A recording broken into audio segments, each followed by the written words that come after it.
یہ جو 115 مکانات ہیں یہ ہمارے جماعت اسلامی کے یہاں کے کارکنان نے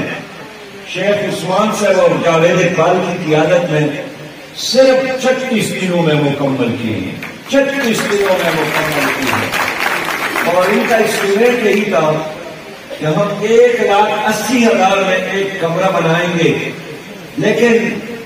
مالک مکان کا سہارا لے کر پرانا سامان کو بھی استعمال کر کے نہایت کم پیسوں میں وہاں خوبصورت کمرے آج تعمیر ہو گئے ہیں۔ ان لوگوں کے پرانے گھروں کو بھی ہم نے دیکھا اور نیا گھر، پرانے کچے مکانات تھے جو گر گئے اور رہ گئے، اور اب وہ کب کے گھر میں جب منتقل ہو رہے ہیں تو بسیار خوشیاں اور مسکراہٹ ان کے چہروں پر۔ ان کے چھوٹے چھوٹے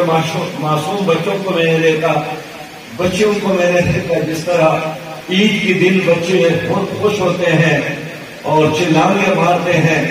اسی طرح آج اس متاثر علاقے میں ہمارے بچے اور بچیاں خوشحال تھے۔ میں اللہ تعالیٰ سے دعا کرتا ہوں کہ جو باقی 3 کروڑ متاثرین ہیں،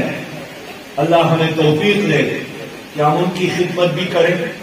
اور 10 لاکھ مکانات جو اب تک نہیں بنے ہیں ہم ان کو بھی بنانے میں کامیاب ہو جائے۔ اس کے لیے میں پاکستان کے لوگوں سے مزید تعاون کی درخواست کرتا ہوں اور امید رکھتا ہوں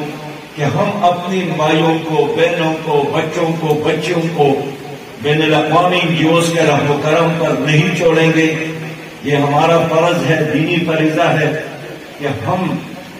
اپنی ضروریات کو کم کر کے زندگی کو سادگی کے ساتھ گزارنے کا گر سیکھ کر پیسہ بچائیں، اپنے پڑوسیوں پر خرچ کر لیں،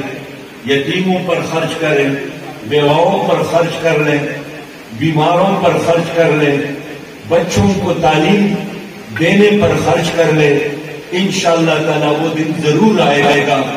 کہ ہم پاکستان سے غربت کو بھگانے میں کامیاب ہو جائیں گے،